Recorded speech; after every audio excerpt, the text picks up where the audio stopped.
Good day everyone, I am Angel Grace Buntog, and today I'll be discussing the state of tourism and hospitality management education. So in this discussion, we aim to accomplish these three learning objectives.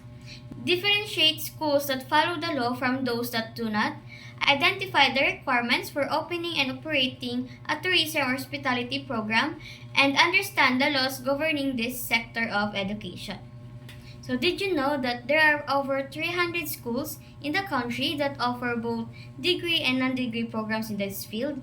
These programs are regulated by two key institutions, the CHED or the Commission on Higher Education for Degree Programs and TESDA or the Technical Education and Skills Development Authority for Certificate or Technical Vocational Programs.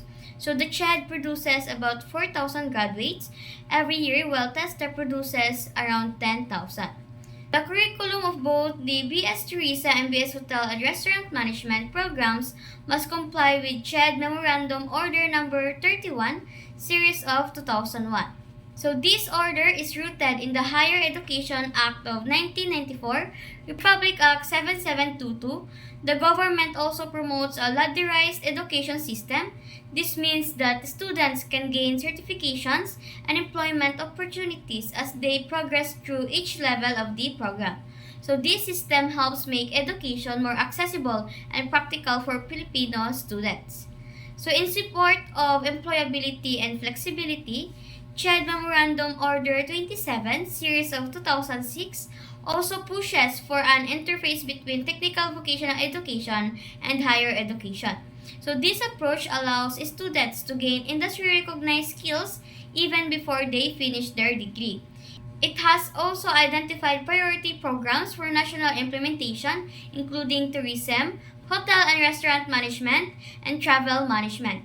It's important that the curriculum stays relevant to both the global and local tourism industries. That's why CHED, with input from industry experts and educators, updates the curriculum every 4 years. This ensures that Filipino graduates remain competitive, and it's one of the reasons why Filipino hospitality workers are among the most in demand worldwide. So to give you an idea, the curriculum is divided into several parts. There are 51 units of general education, 24 units of hospitality core subjects, 18 units of business education, 36 units of major subjects, a 3-unit practicum, and 8 units of physical education. This structure ensures students get both theoretical knowledge and hands-on training. Next, the CHED requirements for program recognition. So to receive government recognition, schools must demonstrate 100% compliance with the minimum requirements set by CHED. So these requirements cover 4 key areas: the faculty, library, laboratory, and administration. For example, if a school wants to offer a BS Hotel and Restaurant Management or Hospitality Management, they're required to establish multiple types of functional laboratories. So these include kitchen laboratory for food preparation, a mock-up guest room for housekeeping, a front office simulation area, a mock-up restaurant and bar for F&B services, and a computer laboratory for tech-related subjects. So these labs are essential for students to gain hands-on practical training in real-world hospitality scenarios. CHED doesn't just focus on labs, they also have strict requirements for faculty qualifications, library resources, and school facilities. Here are some examples. School administrators must have at least a master's degree and managerial experience in the industry. At least 25% of faculty must also have master's degrees and relevant work experience. So the library must have at least 2,500 books for a permit and 5,000 books for government recognition. So the library should have enough space to accommodate at least 15% of the enrolled students. And finally, the campus must have a minimum of 1,000 square meters of floor area to ensure that the learning environment is spacious and conducive. So when a school wants to offer a new tourism or hospitality program, it first needs to secure a government permit from CHED. After operating for 1 to 2 years and within 4 years, the school must apply for government recognition. Without this recognition, a school cannot graduate its first batch of students. This process ensures that the school has fully met the standards in facilities, faculty, and administration. So to enforce these requirements, CHED has devolved inspection responsibilities to its regional quality assessment teams. So these teams include professionals from the academe and the industry. When a school is inspected, the RQAT checks the quality of the equipment and machinery used, sanitation, safety and security provisions, and overall conduciveness of the learning environment. So this ensures that every recognized program maintains high standard for the benefit of students and industry they will serve. Next slide is the student practicum or apprenticeship. One of the most essential parts of tourism and hospitality education is the student practicum. According to CHED Memorandum Order Number 21, Series of 2001, students must complete a minimum of 200 hours of practical training for each area of specialization. For example, HRM majors must complete 200 hours in hotel operations and another 200 hours in restaurant operations. Practicum provides students with valuable work immersion in establishments like hotels, restaurants, travel agencies, and transportation firms, both locally and abroad. It not only enriches the curriculum but also helps students gain practical knowledge, skills, and values needed in real-world settings. So for international opportunities, CHED established the International Practicum Training Program under the CMO number 15 series of 2002.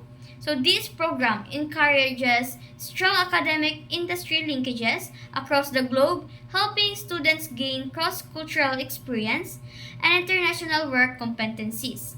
So the CHED only allows partner institutions that are officially endorsed and accredited. So these partners ensures that our students train in reputable organizations and return with enhanced skills and broader perspectives. So there are multiple parties involved in the implementation of the IPTP. So these include higher education institutions. So only those with accredited HRM or tourism programs may send students abroad. Then training partners. So this must be at least 3-star hotels, resorts, or restaurants recognized by association in their country. The 3-party training partners. So these agencies must be accredited by CHED and meet legal and safety requirements including the SEC registration, license for recruitment or placement, an office in Philippines, and dormitories that are clean, safe, and close to the workplace.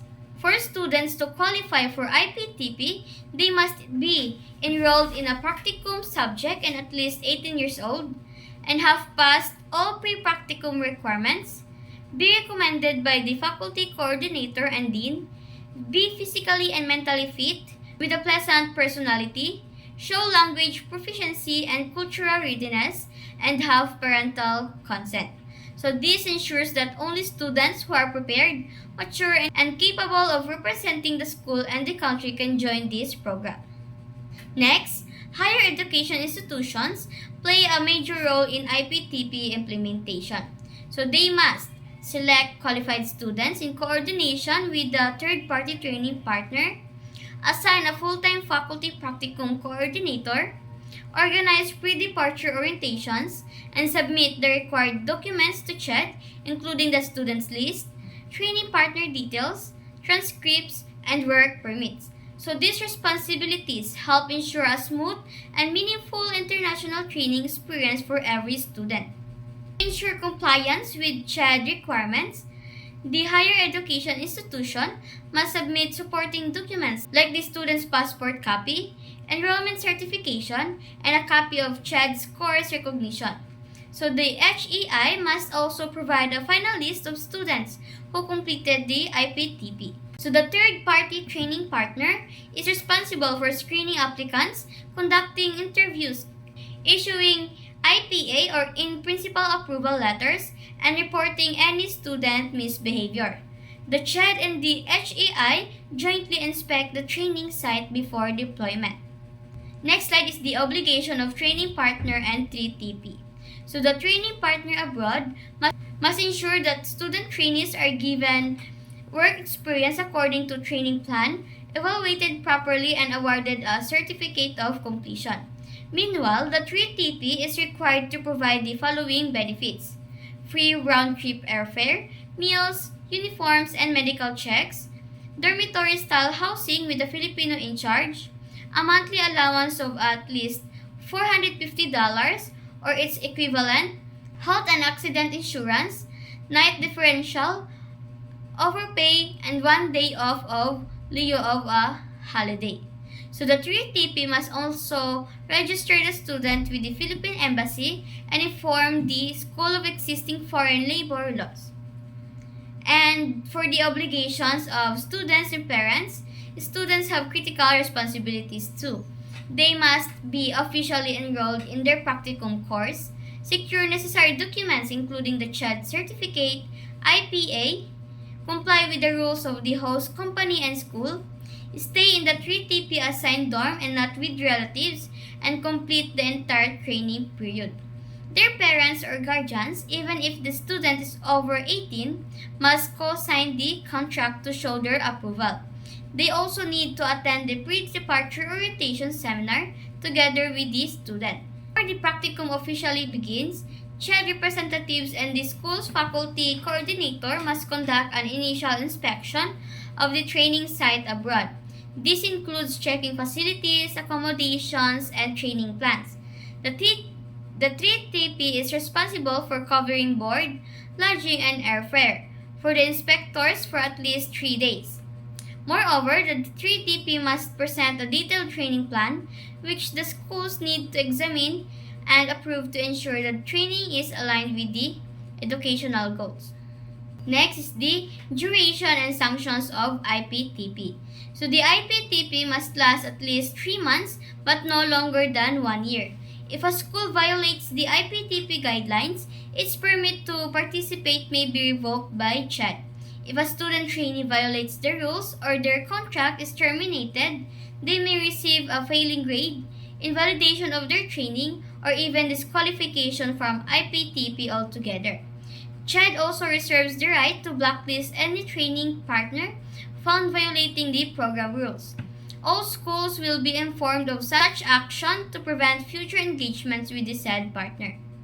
So, in accordance with Republic Act 7722 or the Higher Education Act of 1994, CHED promotes the voluntary accreditation of higher education institutions.